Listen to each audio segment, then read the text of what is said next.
উপস্থিত হয়েছি এক চাষি ভাইয়ের বাড়িতে।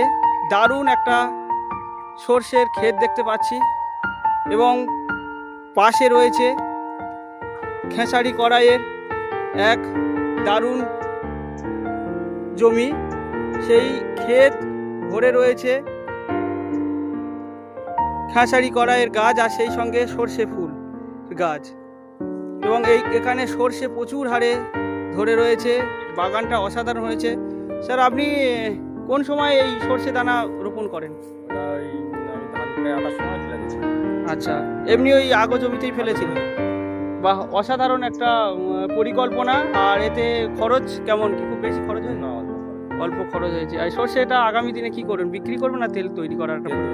তেল তৈরি করবেন। আচ্ছা, যাও, মানে এই প্রক্রিয়াটা যে করেছেন এতে ন্যূনতম খরচের মধ্যে দিয়ে করেছেন। আচ্ছা, যাও, অনেক ধন্যবাদ।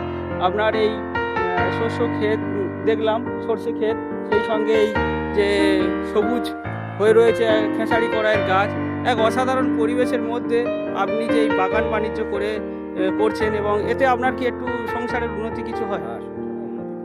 আচ্ছা, খুবই ভালো লাগলো আপনার সঙ্গে সাক্ষাৎ হয়ে।